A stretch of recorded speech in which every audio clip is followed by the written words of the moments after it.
Ya, mari sebelum kita presentasi hari ini, kita berdoa dulu supaya nanti kita diberikan kelancaran hingga akhir ya. Berdoa dimulai.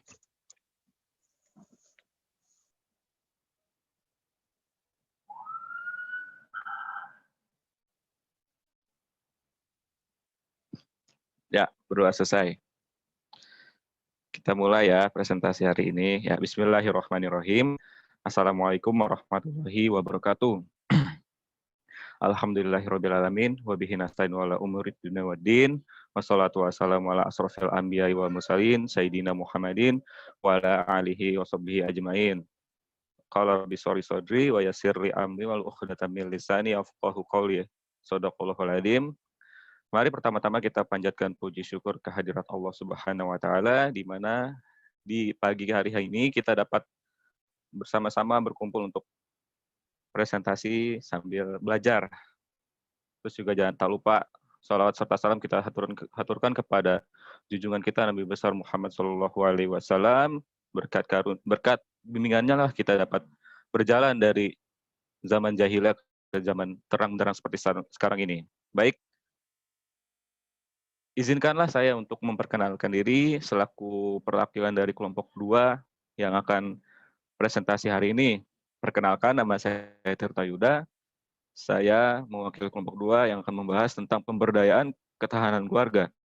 Jadi kelompok 2 ini tuh ada 2 tim. Yang pertama, tim untuk pembuatan dan presentasi mind mapping dan juga pemberdayaan ya, tim yang kedua itu. Jadi yang akan presentasi hari ini tuh ada 5 orang dan mind mapping juga ada 5 orang. Nah, ini untuk keseluruhannya kelompok ada di sini ya, saya sebutkan. Ada Arbi, ada saya sendiri, Tirta Yuda, ada Farhana, ada Suci, ada Haikal, ada Fitria, ada Agus, ada Rizky Rizaldi, ada Nur Layla, dan ada Herlina. Baik, sebelum masuk ke presentasi, sedikit akan saya paparkan mengenai kasus yang kita ambil ya. Jadi kasus yang akan kita ambil itu mengenai kekerasan orang tua kepada anak di masa pandemi. Jadi kita mengambil dari halaman situs sindonews.com. Jadi di situ ada keterangan paparannya. Nah, nanti akan dijelaskan ataupun dipaparkan oleh rekan saya. Silakan kepada saudara yang bersangkutan untuk memaparkan. Terima kasih.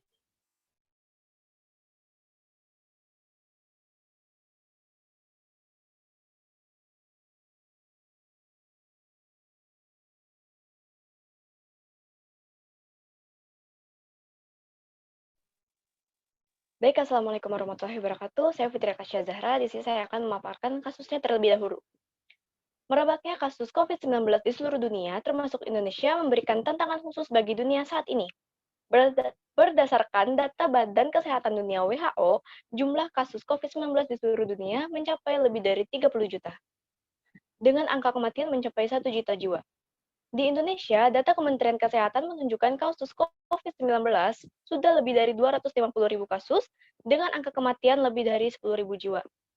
Karena adanya COVID-19 ini, Kemendikbud pun memperlakukan proses belajar jarak jauh. Nah, pendidikan dari jarak jauh ini juga telah dirancang sedemikian rupa untuk lebih mengutamakan aspek keamanan dan kesehatan anak dengan pembiasaan untuk mencuci tangan, menjaga jarak, dan memakai masker ketika keluar rumah. Di sini ada kasus tekanan pada keluarga. Dalam pemberlakuan PJJ, tentunya seluruh anggota keluarga, baik orang tua maupun anak, mengalami hari-hari yang panjang di rumah. Perubahan drastis yang terjadi pada rutinitas sehari-hari ini tidak jarang menyebabkan keluarga mengalami konflik antar anggota akibat timbulnya rasa bosan, jenuh, dan penat. Selain itu, perubahan drastis yang terjadi pada keuangan keluarga, interaksi sosial, dan kontrol sosial masyarakat akibat adanya pandemi juga dipercaya sebagai faktor eksternal yang dapat menjadi pemicu terjadinya konflik antar anggota keluarga. Penelitian menunjukkan bahwa mayoritas tindak kekerasan terhadap anak terjadi pada keluarga dengan kondisi sosial ekonomi yang rendah.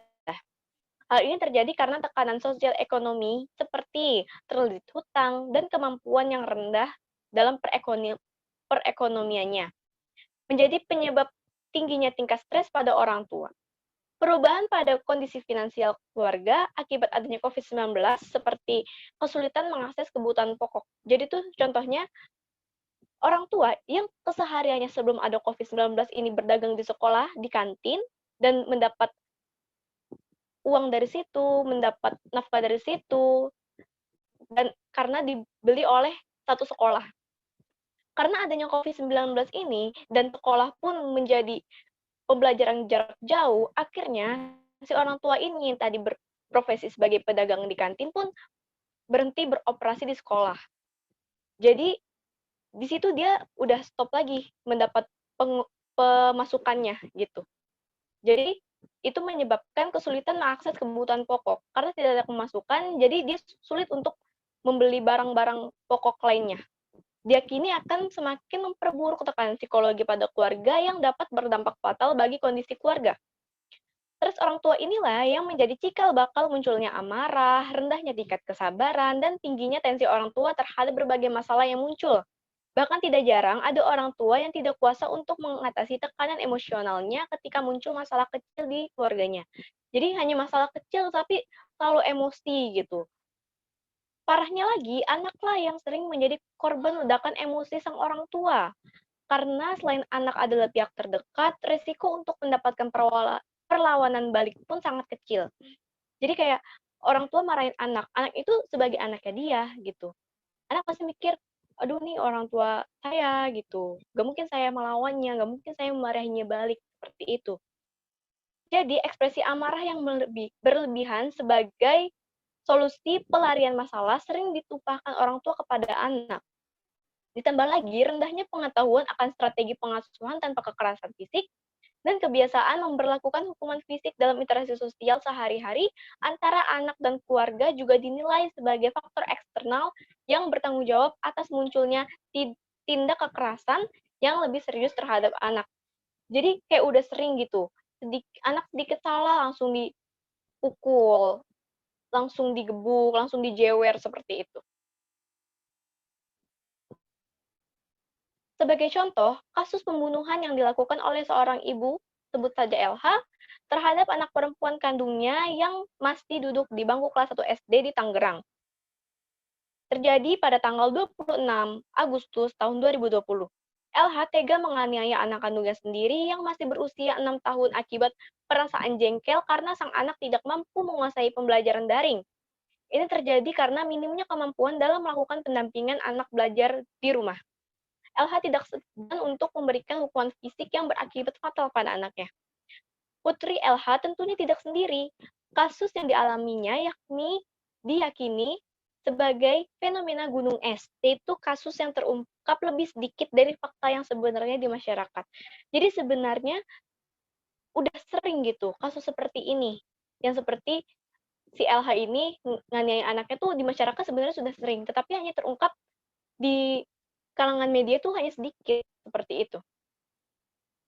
Selain itu, keterbatasan ekonomi yang dialami saat pandemi menuntut mereka mengeluarkan biaya khusus demi pembelajaran daring anak-anak mereka, sehingga tidak mengherankan ketika orang tua sangat emosi ketika mereka menilai bahwa anak-anak mereka tidak mampu menguasai proses PJJ dari rumah.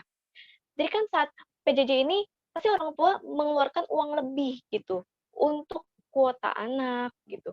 Terus juga untuk mungkin membelikan gadget yang baru, seperti itu, yang lebih mumpuni untuk belajar online. Harus ada kebutuhan seperti itu, tetapi kondisi untuk mencari uangnya tuh susah, gitu. Jadi saat anaknya tidak bisa untuk menguasai pembelajaran daring, orang tua pun marah. Udah dikasih handphone baru, udah dibeliin kuota, gitu. Tapi nggak bisa untuk melakukan atau nggak bisa untuk menerima pembelajaran dengan baik seperti itu. Lalu di sini ada kasus yang melibatkan kesehatan mental. Selain meningkatkan angka kekerasan pada anak, pemberlakuan PJJ pada masa pandemi COVID-19 juga menimbulkan kekhawatiran bagi kesehatan mental anak. Penelitian yang dilakukan di Hubei, China dan melibatkan 2.330 anak sekolah mengemukakan bahwa anak-anak yang mengalami karantina proses belajar akibat COVID-19 menunjukkan beberapa tanda-tanda tekanan emosional. Di Jepang pun juga dilakukan survei yang menunjukkan hasil serupa. yaitu 72% anak-anak Jepang merasakan stres akibat COVID-19. Di Indonesia sendiri, berbagai kasus yang menunjukkan gangguan kesehatan mental akibat dari PJJ, diantaranya anak kecanduan gadget, hingga kesulitan berkonsentrasi pada proses pembelajaran. Kesulitan belajar ini seringkali menjadi pemantik orang tua untuk memperlakukan hukuman fisik kepada anak hingga berakibat fatal. Jadi banyak sekali anak yang salah fungsi untuk menggunakan gadget. Gadget itu kan harusnya untuk belajar gitu. Ini malah digunakan untuk YouTube seharian, main game seharian, bukan untuk belajar gitu. Jadi itu pemicu orang tua marah kepada anak seperti itu. Salah satunya.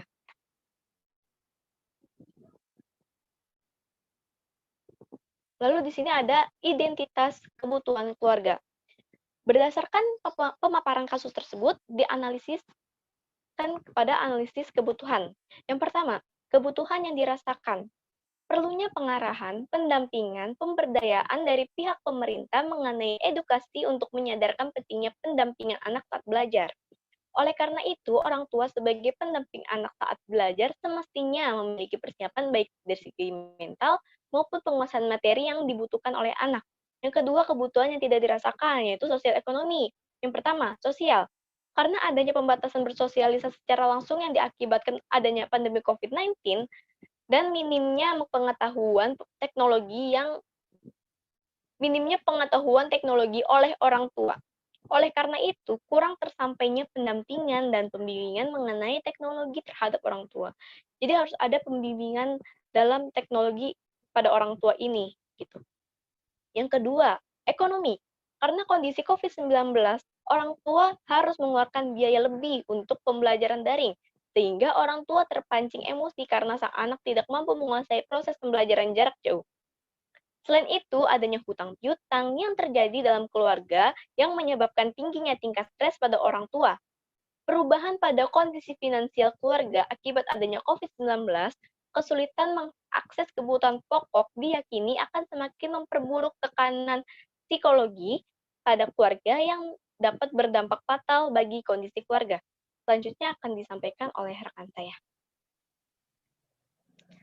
Baik, Bismillahirrahmanirrahim. Nama saya Farhana Kamila. Di sini saya akan melanjutkan slide berikutnya, yaitu cara memenuhi kebutuhan. Di sini diadakannya dengan seminar edukasi kepada orang tua untuk pencegahan terjadinya kasus yang serupa. Dan diadakan konseling kelompok yang ditunjukkan pada keluarga yang telah mengalami masalah untuk membantu mencarikan solusi terhadap masalah yang dialami. Yang selanjutnya ada cara membangkitkan kebutuhan, yaitu melakukan tindakan preventif dan persuasif berupa pembuatan dan penyebaran artikel mengenai persiapan ekonomi. Selain itu, dengan mengadakan seminar edukasi kepada orang tua, lalu melakukan tindakan kuratif, yaitu dengan mengadakan konseling keluarga. Bahan penetapan program pemberdayaan yang dibutuhkan ini, kita perlunya yang pertama ini adanya survei lokasi pemberdayaan karena kita bisa tahu bagaimana keadaan yang sebetulnya di lapangan. Yang kedua ini kita perlu mengkoordinasi dengan camat atau pemerintah setempat dan meminta izinnya. Yang ketiga, mengkoordinasi dengan pihak puskesmas setempat. Yang keempat ada koordinasi dengan psikolog. Yang kelima mengkoordinasikan acara dengan melibatkan pihak-pihak terkait seperti pemerintah setempat, pihak puskesmas dan desa secara luas. Jadi kita perlunya untuk mengadakan suatu acara ini perlu untuk dukungan-dukungan dengan pihak-pihak setempat dan minta izinnya atas untuk berjalannya acara kita dengan lancar. Selanjutnya. Di sini ada penetapan program pemberdayaan. Kondisi yang ada itu mengalami tekanan emosi yang mengakibatkan timbulnya stres pada orang tua, mengalami penurunan ekonomi, dan mengalami hambatan sosial. Kondisi ideal itu harus mampu mengelola emosi, melakukan usaha tambahan untuk menstabilkan kondisi ekonomi, dan mampu menggunakan kemajuan teknologi informasi saat ini yang sedang dialaminya, yaitu pembelajaran jarak jauh, di mana orang tua dapat mengajari anaknya untuk bagaimana caranya mengajari anak dengan benar dan menggunakan teknologi yang baik. Terus di sini kebutuhan programnya ini pembuatan konsep seminar dan konseling yang sesuai dengan kondisi dan situasi yang terjadi pada masyarakat tersebut. Analisa sumber dayanya ini ada manusia, waktu, dana, dan materi. Di sini kita membutuhkan manusia itu yaitu untuk masyarakat desa terkait. Waktunya itu 2 bulan yang kita butuhkan, dan dananya itu sekitar 53 juta. Di sini ada rincian dananya apa aja yang dibutuhkan, yaitu konsumsi peserta itu ada 3 juta, membutuhkan dana 3 juta, konsumsi panitia itu 10 juta, penyewaan tempat seminar itu 5 juta, logistik itu 15 juta, jasa tenaga 5 juta, penyewaan lokasi 5 juta, penginapan, kebutuhan, dan lain-lain itu 10 juta. Selanjutnya. Di sini ada materi, ada 4 materi yang akan kita bawakan selama 2 bulan ke depan, yaitu yang pertama ini ada metode penerapan gadget di kehidupan sehari-hari seperti handphone, laptop, dan pengoperasian aplikasi seperti Zoom, Google Meet, Google Classroom, dan lain-lainnya. Jadi di sini tuh kita akan mencari tahu bagaimana caranya masuk Zoom atau Google Meet gitu. Yang kedua ini ada modul ketahanan keluarga di kala pandemi. Jadi kita memberitahu juga kepada masyarakat gimana cara kita mempertahankan ketahanan keluarga di masa pandemi ini. Terus yang ketiga ini ada wirausaha di kala COVID-19. Di sini kita juga akan memberitahu bagaimana wirausaha yang baik dan mengelolanya itu di saat keadaan yang seperti ini dengan adanya COVID-19. Yang terakhirnya ada modul kesehatan mengenai COVID-19. Jadi di sini kita akan memberitahu tentang entah itu kesehatan fisik atau kesehatan mental yang ada. Nanti kita akan menjelaskan kepada masyarakat. Di sini lalu ada penetapan program pemberdayaan oleh Motekar. Metodenya ini seminar, konseling, penyebaran media cetak, aksi cara berwirausaha. Tekniknya ini individu, kelompok, dan massa. Sasarannya ini yang pasti masyarakat desa terkait. Hasil analisis program dijadikan bahan untuk perumusan rencana pemberdayaan hingga secara rinci, teratur, dan terpadu dilakukan pelaksanaan kegiatan. Yang pertama ini topik pemberdayaan, yaitu sigap menjalani new normal di masa pandemi.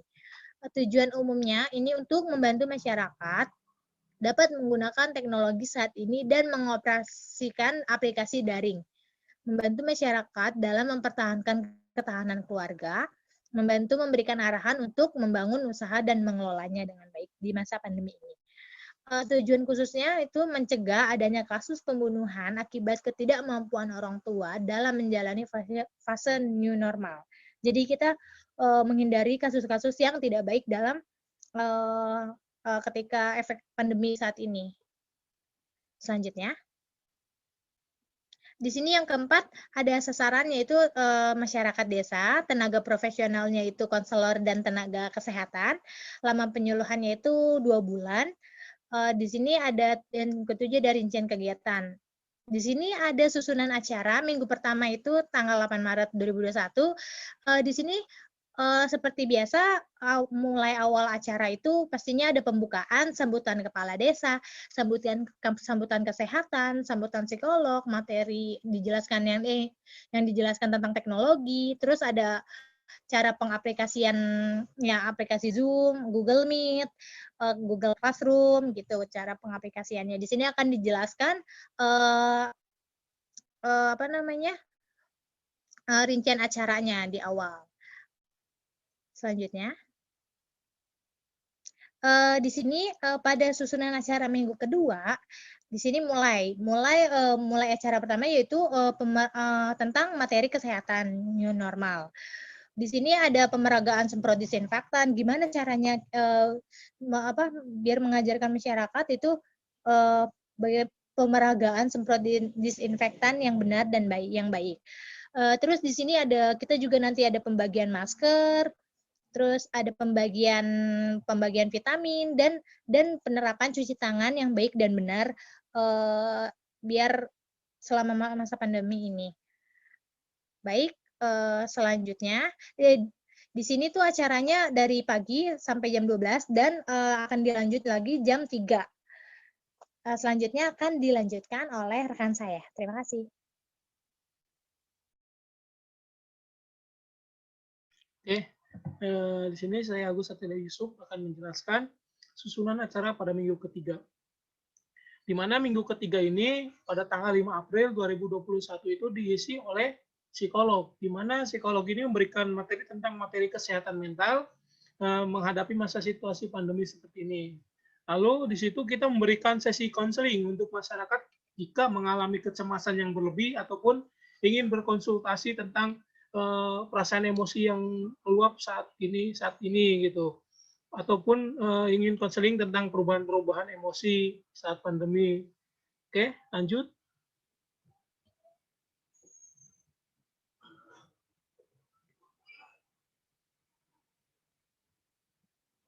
Dilanjut. Oke, di sini ada susunan acara minggu keempat. Minggu keempat pada tanggal 19 April, di mana diisi oleh 2 materi. Materi yang pertama yaitu materi ekonomi pandemi, di mana materi ekonomi pandemi ini kita memberikan wawasan mengenai berwirausaha dengan baik saat pandemi seperti ini, entah itu menggunakan media online ataupun kayak all-shop seperti itu, kayak Shopee ataupun yang lainnya. Kemudian yang kedua itu ada materi sosial, di mana materi sosial ini kita memberikan arahan kepada masyarakat dengan cara bersosialisasi di kala saat pandemi, yaitu menerapkan protokol kesehatan seperti itu. Dan kemudian ini acara minggu keempat itu adalah acara hari terakhir kita melakukan pemberdayaan kepada masyarakat. Oke, lanjut.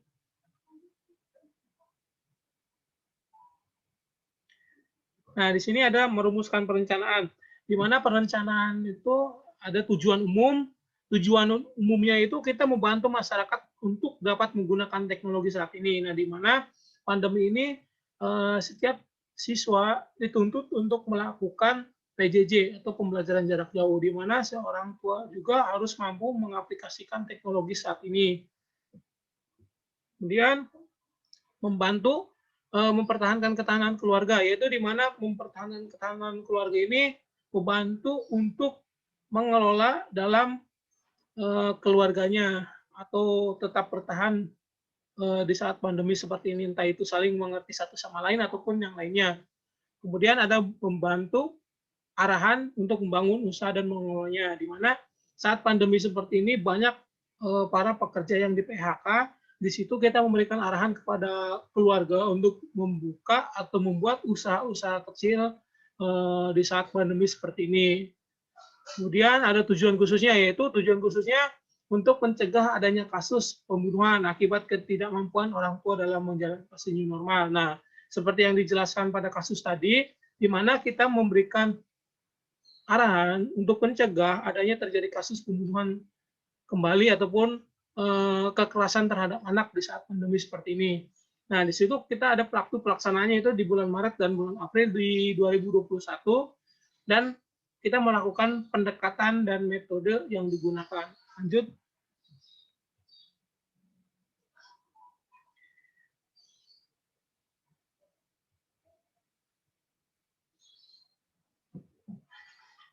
Dilanjut.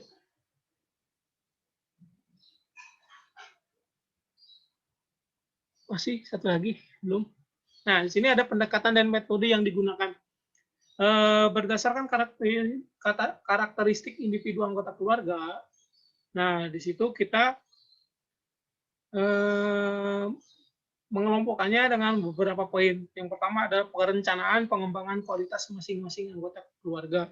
Nah, jadi di situ kita merencanakan untuk membuat pengembangan kualitas atau skill setiap individu dalam anggota keluarga tersebut. Jadi kita melakukan perencanaan untuk mengembangkannya, entah itu dengan pelatihan ataupun dengan yang lainnya. Kemudian yang kedua yaitu alokasi sumber daya keluarga untuk memfasilitasi anggota keluarga untuk mencapai individu kualitas. Di situ kita memberikan fasilitas kepada setiap anggota keluarga dan kemudian yang ketiga, mengoptimalkan sumber daya seorang anggota keluarga untuk membantu pencapaian. Nah, jadi di situ kita membantu mengoptimalkan hingga si individu tersebut bisa mencapainya. Lanjut.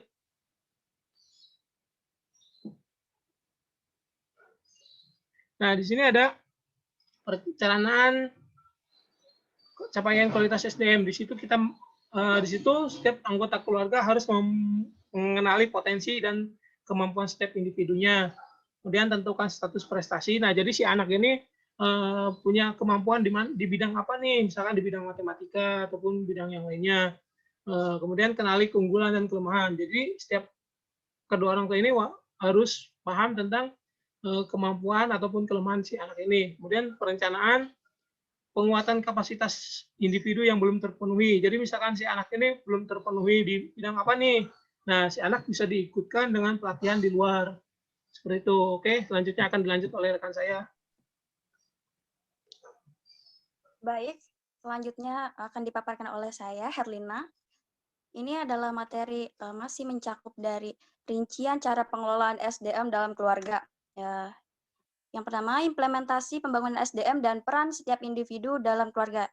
Poin pertama, pembagian peran setiap anggota keluarga, seperti ayah, ibu, anak. Kedua, pembagian tugas dalam pemeliharaan rumah.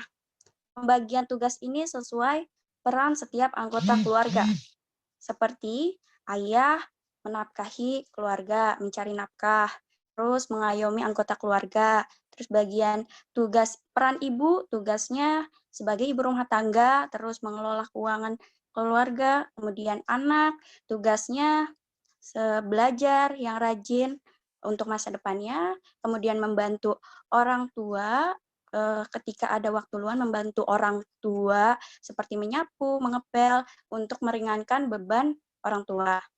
Poin ketiga, mengikuti kegiatan sosial di lingkungan masyarakat. Salah satunya gotong royong. Terus keempat, melakukan komunikasi yang efektif dengan anggota keluarga. Saling terbuka satu sama lain untuk lebih dekat dengan anggota keluarga dan bisa ketika ada masalah atau apapun bisa dibicarakan bersama-sama dan mengambil keputusan secara bersama-sama di dalam anggota keluarga. Kemudian kelima, mengontrol tugas perkembangan anak. Nah, tadi kan tugas perkembangan anak ini adalah belajar yang rajin untuk masa depannya yang cerah ya. Nah, di situ kita kontrol tugas perkembangan anaknya dari perilakunya, pergaulan anaknya seperti apa, cara belajarnya seperti apa. Nah, yang keenam, mengontrol kesehatan setiap anggota keluarga. Nah, di sini bagaimana kesehatan anggota keluarga? Dilihat secara fisiknya bagaimana, oh dia ternyata sehat, misalkan masih kuat, misalkan gitu. Kalau misalkan ada mungkin dia agak lesu, oh berarti dia kelihatan lemah nih, oh bisa diperiksa ke dokter gitu. Terus kemudian evaluasi perencanaan dalam implementasi pembangunan SDM dalam keluarga persatuan waktu yang disepakati bersama. Misalnya, mengevaluasi tugas perkembangan anggota keluarga setiap bulannya bersama pasangan. Setelah mengontrol, akhirnya mengevaluasi tugas perkembangan setiap anggota oleh pasangan suami istri. Selanjutnya. Kemudian, optimalisasi SDM dalam pembagian kerja dalam keluarga dapat dilihat menggunakan 3 pendekatan, yaitu pendekatan ketersediaan waktu. Suami notabene adalah seorang ayah yang harus bisa meluangkan waktu di tengah kesibukannya untuk bersama dengan istrinya saling bahu-membahu dalam memberikan bimbingan kepada anaknya. Nah, ketika ada waktu luang atau bisa meluangkan waktu di tengah kesibukannya ini, nah suami istri ini, pasangan suami istri ini bisa bergantian membimbing anaknya gitu. Misalkan biasanya kan ada anak tugas-tugas PR kayak gitu kan, atau tugas-tugas PR ini atau tugas-tugas yang lain yang belum dia pahami bisa dibimbing oleh orang tua. Kemudian pendekatan peran menurut jenis kelamin. Persepsi gender mempengaruhi pembagian tugas, di mana seorang ibu merupakan guru sejati seorang anak. Namun begitu juga seorang ayah yang memiliki peran penting dalam mendidik anak. Nah, secara jenis kelamin, nah kalau misalkan mempunyai anak perempuan, perempuan harus berlaku seperti lemah lembut, terus bisa diajarkan oleh ibu gitu. Terus ayah mendidik anaknya yang laki-laki nih laki-laki itu harus kuat, lebih gentle gitu. Jangan gemulai. Kemudian pendekatan sumber daya wirausaha. Mulainya penerapan konsep berwirausaha bagi tiap keluarga, sehingga penghasilan akan terjamin dan ekonomi keluarga tidak akan merosot tajam walaupun di situasi pandemi seperti sekarang. Nah, jadi mulailah penerapan konsep ini berwirausaha yang tadi sudah dijelaskan di dalam susunan ada materi untuk berwirausaha. Jadi bisa lewat online shop atau itu. Jadi ketika pandemi ini tidak lagi merasa kaget untuk untuk ekonominya. Jadi akan terus berlanjut, ekonominya akan stabil. Selanjutnya. Nah, ini adalah rincian kegiatan tiap minggunya. Minggu pertama dari tanggal 8 sampai 12 Maret 2021, Senin 8 Maret 2001, hari Senin 8 Maret 2021, RW 1 dengan 3 RT. Kemudian Selasa 9 Maret 2021, RW 2 dengan sebanyak 4 RT ya, dari S1, 2, 3, dan 4. Kemudian Rabu 10 Maret 2021, RW 3 terdapat 3 RT. Kemudian Kamis 11 Maret 2001, RW 4 terdapat 3 RT pula. Terus kemudian Jumat 12 Maret 2021, RW 5 terdapat 2 RT. Kemudian minggu kedua, 22 sampai 26 Maret 2021. Hari Senin 22 Maret 2021, RW 1 terdapat 3 RT. 1, 2, 3. Kemudian Selasa 23 Maret 2001, RW 2 terdapat 4 RT. Kemudian Rabu 24 Maret 2021, RW 3 terdapat 3 RT. Kemudian Kamis 25 Maret 2021, RW 4 terdapat 3 RT. Kemudian Jumat 26 Maret 2021, RW 5 terdapat 2 RT. Selanjutnya akan dijelaskan.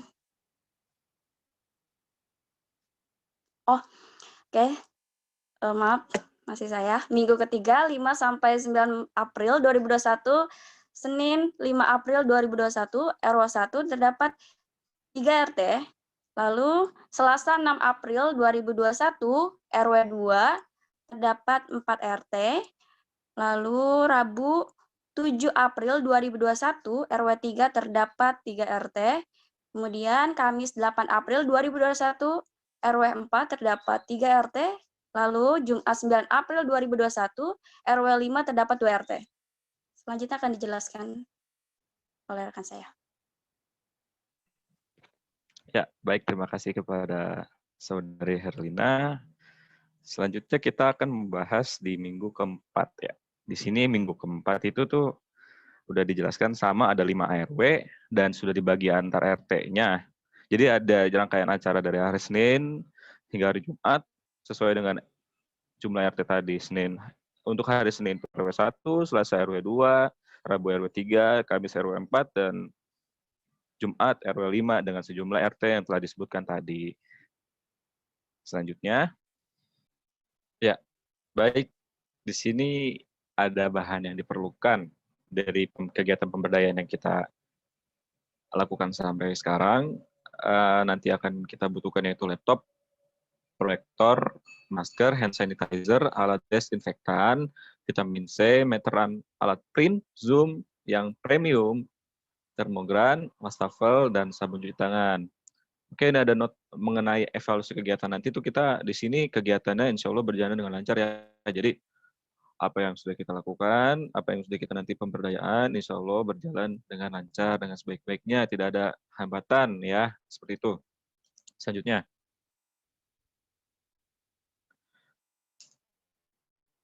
Dari awal kita melakukan analisis tadi kan kita sudah tahu nih, apa saja sih yang kita harus lakukan untuk melakukan pemberdayaan sekarang seperti ini. Nah, nantinya diharapkan dengan analisis yang kita lakukan, lalu kita dapat memberikan perubahan pada masyarakat ya, meliputi perubahan pengetahuannya, sikap, dan keterampilan yang dimiliki dari masing-masing keluarga. Jadi kita juga mesti menyadari juga awal mula dari kasus ini tuh memang awalnya karena terjadinya suatu konflik, mungkin konflik pribadi atau konflik dalam dirinya sendiri, jadi merasa stres, lalu tidak bisa meluangkan stresnya, dikarenakan COVID sekarang ini kan memang kena gitu loh semua pihak. Jadi untuk itu kita di sini melaksanakan pemberdayaan yang ditujukan kepada masyarakat desa yang notabene itu belum begitu paham mengenai teknologi maupun belum begitu memahami ya, belum banyak yang pihak yang belum memahami tentang teknologi, serta nanti kita akan melibatkan banyak pihak seperti pemerintahan setempat, pemerintahan desa setempat ya, dan juga psikolog dan mungkin tenaga kesehatan seperti puskesmas yang ada di puskesmas seperti itu ya. Ya, seperti itu. Nanti setelahnya kita akan observasi kembali nih, apakah masyarakat udah menerapkan dan melakukan perubahan setelah diadakan pemberdayaan dari kami yang telah dilakukan sekarang. Seperti itu. Selanjutnya, oke, kita sampai di evaluasi program.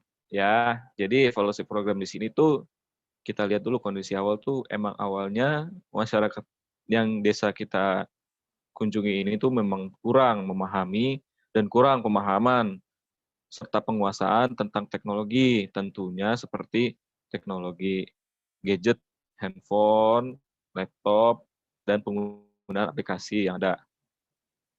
Oleh karena itu, ada juga terjadi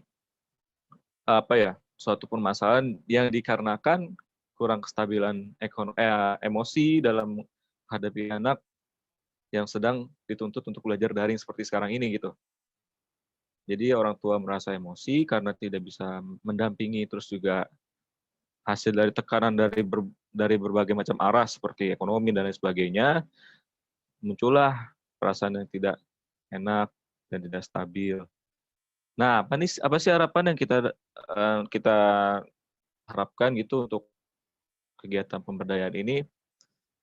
Dengan kegiatan pemberdayaan ini diharapkan apa yang telah kita lakukan, kita bersama-sama lakukan, supaya masyarakat dapat memahami dan mengolah sumber dayanya meliputi teknologi, terus juga sumber daya manusia seperti wirausaha dan lain sebagainya. Penggunaan teknologi gadget sendiri juga penting dikarenakan kita kan dituntut untuk pembelajaran daring. Oleh karena itu orang tua juga sebagai fasilitator anak belajar dapat memahami nih apa sih yang kita lakukan, yang harus yang dilakukan oleh orang tua sebagai pendamping anak. Selain itu juga orang tua juga dapat menstabilkan emosi dalam mendampingi anak saat belajar. Itu sangat penting juga ya. Seperti itu ya evaluasinya. Baik, mungkin akan saya ambil sedikit kesimpulan dari kegiatan pemberdayaan kali ini. Jadi kegiatan pemberdayaan kali ini tuh dikarenakan kita kan tahu pandemi sekarang kan berefek itu ke semua pihak, nggak mengenal siapa-siapa. Jadi semua terkena dampak, terutama warga-warga desa yang terpencil, yang warga desa yang kurang menguasai tentang teknologi.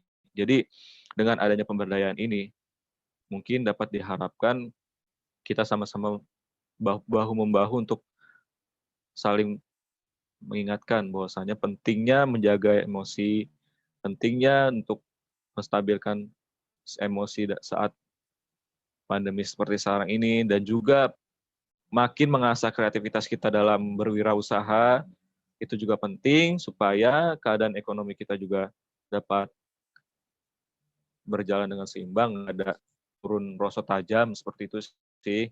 Jadi itulah yang diharapkan dari kegiatan pemberdayaan kita selama mungkin 1 hingga 2 bulan seperti sekarang ya. Baik, kita sampai di saat sesi terakhir ataupun sampai di penghujung presentasi kita hari ini. Mungkin jika ada kesalahan, baik kesalahan perkataan, kesalahan penyampaian, dan kesalahan dan serta kekurangan dalam materi kita hari ini, kami ucapkan mohon maaf sebesar-besarnya. Ya, karena yang betul itu hanya dari Allah, Tuhan yang Tuhan Yang Maha Esa, dan yang salah hanya dari kami sebagai manusia biasa. Nanti kalau misalnya ada diskusi ataupun pertanyaan lebih lanjut, bisa dilakukan di luar sesi ini ya. Saya Tirta Yuda mewakili dari kelompok 2 mengucapkan terima kasih banyak kepada teman-teman sekalian atas perhatiannya. Wabillahi taufiq walhidayah warahmatullahi. Wassalamualaikum warahmatullahi wabarakatuh. Waalaikumsalam warahmatullahi wabarakatuh.